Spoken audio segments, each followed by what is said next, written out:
right, I just finished reading a book.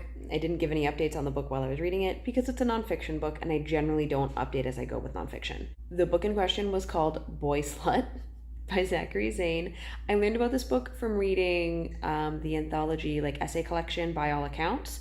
And so it's been on my TBR for a while, and I realized that I don't have enough buy books, or at least not buy books that I highly recommend for a project that I'm working on that I need to be able to complete by the end of September. So I'm trying to focus on reading buy books right now, and this is a buy book. Fortunately, it was a 5-star. I really liked it. I enjoyed, this is specifically a book from the perspective of a bisexual man and his experiences with like sexual shame and kink and polyamory and all these kinds of things. And it was really like interesting and informative, but also obviously like not specifically for me, even though I am bi. I'm a bi woman, and this is about bi men, so it's for and about bi men and their experiences. But it was like interesting to learn about, particularly because there's just not a lot of like discussion or representation about bi men, and that's part of what was covered in the book. I really enjoyed it. I thought it was written in a very accessible manner. I thought it covered a good variety of topics, and I liked the emphasis on like letting go of shame and stuff like that. I will say I did have some issues. Most of them are very minor. Like it's a little pet peeve thing. There are a few places where the author says neopronoun when referring to a particular term, but the term he's referring to isn't a neopronoun. He referred to as phrasexual, which is like the opposite of demisexuality. So someone who loses sexual attraction as they build emotional attachment. And he referred to phrasexual as a neopronoun. It's not a neopronoun because it's not a pronoun, it's a noun. It's a neologism. Neologism being just a new term. Neopronoun would be something like sie, them, their. This is not a neopronoun. So that was a pet peeve. There were also like some little things that I just found like a little, like he was discussing the meaning of the word bi and where the bi in bisexual comes from, and like the root of the word and the different things it's meant over time. And like I like that. I love etymology. I find that stuff interesting. But then he was saying that like the only binary that bi can apply to is sex. And I immediately was like, well, that's not true. Sex isn't binary, but like whatever. A lot of people don't know about intersex conditions. But then there was a footnote about intersex conditions. I don't remember if it was specifically in relation to that comment or if it was like a little bit later in the same chapter, but it was in the same chapter. And I was like, okay, if we're acknowledging that intersex conditions exist, then we know that sex isn't binary. And even outside of intersex conditions, there's also things like, if a trans woman has had top surgery, oh my God, I can't speak. I'm so sorry. If a trans woman has had top surgery but not bottom surgery, that is a very, very unique anatomical setup that like it doesn't fit in a binary. A person with boobs and a penis is not typical anatomy. And it sits outside of the binary, the expected binary of so-called biological sex. So what are we talking about? No, there is no binary. It was like a quick, small little detail. I feel like there was something else and I can't think of it now. I remembered another thing I wanted to talk about last night when I was doing my review of BOYSLUT by Zachary, Zane. One of the other things that I did want to point out and like kind of discuss is this book. There's a couple moments where it's talking about like the concept of bi visibility and how and this is like, to be fair, this is his personal experience and preferences. And he was saying how he wants to be able to go into queer spaces and be visibly queer. And so he typically prefers or like feels more comfortable and more at home in his queer identity when he's in relationships with men or non-binary folks. And how it's like an issue of queerness or an issue of bisexuality within the queer community, that if like, yes, you are still bi if you're in a relationship with someone of a different, like if a man is in a relationship with a woman, but that doesn't come across to other people. Like you are not visibly queer.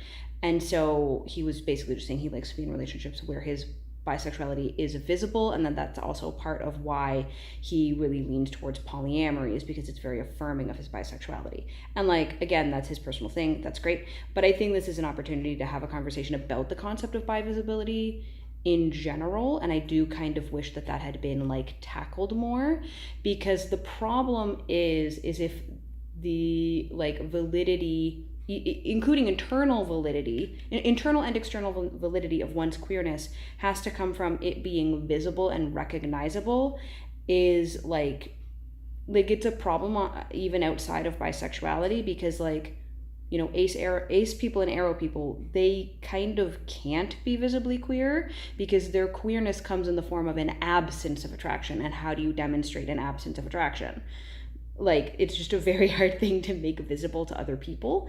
But ace and arrow people should still absolutely feel fully welcome in queer spaces and fully validated in their queerness without having to prove it. And the same is true of, you know, bi people, of course, but also there are trans people who pass for whatever their gender is. Like, there are trans women who no one would bat an eye at and think would ever be mistaken for anything else.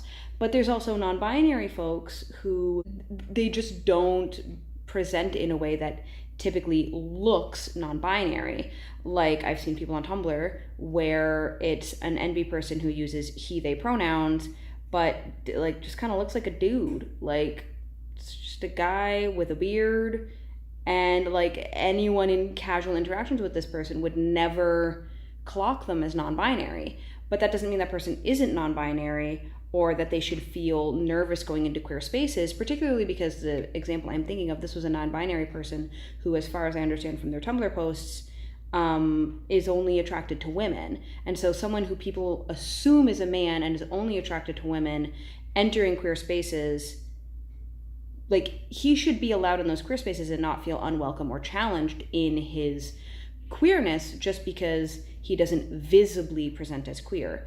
The whole point being that, like, yes, for some people that kind of visibility can be validating, and that is important in its own way, but there also needs to be a conversation about how harmful the idea of queer visibility can be, because there are some identities that just can't be made visible unless the person like forcibly presents in a way that is not comfortable to them, which is its own problem. And so there needs to be like more attention paid to, and I think part of this comes from, this is a whole tangent, part of this also comes from the idea that we shouldn't let like cishet people into queer spaces, cishet allo people into queer spaces. But the issue with that is, one, we can't know if someone is queer. Like, that's the whole thing with queerness, is that it is not necessarily visible.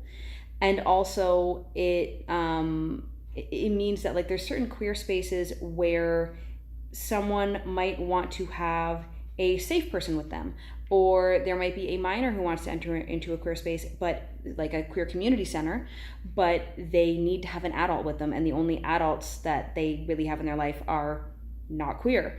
Or it could be like, you know, imagine hypothetically a straight cis allo man who his best friends are all queer, and he wants to be able to go drinking and dancing with them, but the place where his friends feel safest is a gay bar. But he's not queer, so he can't go to the gay bar. Like, I understand the idea of exclusion being done to make people feel safer, but there also comes a point where we emphasize exclusion to such a point that it becomes harmful. And I think it's like, that's just a whole thing that needs to be unpacked as a community.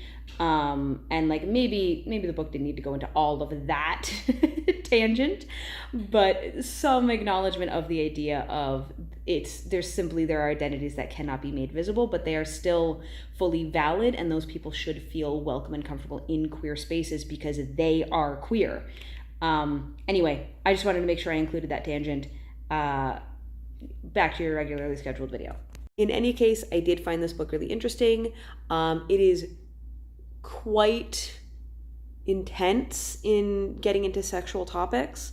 So if you don't want to read a book that deals in sexual topics, don't read this book. And I don't mean like it references the fact that men have anal sex. I mean like it's describing sexual acts and sexual escapades.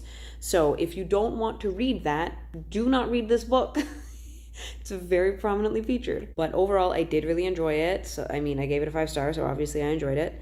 And if you're comfortable reading books that get very sexual, then definitely check this one out. And I also get to check this off on Bi Bingo. Now here we have a conundrum, because this book can work for sex work, because the author talks about paying for and being paid for sex.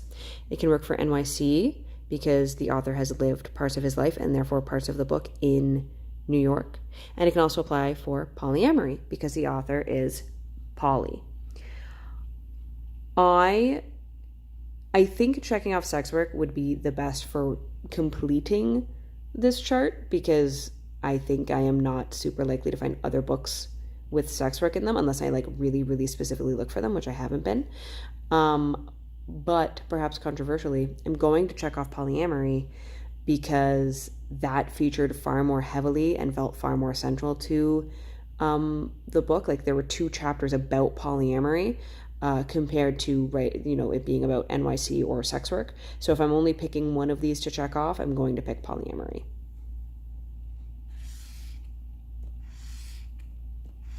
Editing Rachel, apologies, you're gonna have to make this work. I'm jumping back. One thing I did really appreciate is the way this book dealt with intersectional things, particularly the intersection of the author's obsessive compulsive disorder with things like sexual shame. And like obviously this represented an extreme example of how sexual shame can affect someone, but the fact that he is able to give that extreme example really highlights how much of a problem sexual shame is, because like he wouldn't have had those extreme experiences if sexual shame wasn't so prevalent. And so like I did appreciate that, and like how that was like it was included at the beginning of the book, but it was also like brought up throughout and like indicated as part of his personal journey with sex and sexuality and figuring out that he's bi and all this different stuff. If you made it this far, thank you so much for watching, and leave a, what emoji do I use? Oh my goodness. Just do some kind of purple emoji, because purple is the middle stripe on the bi flag, and a lot of bi people associate purple with bisexuality. So put some sort of purple emoji down below, and thank you so much for watching, and I will see you in the next video. Bye!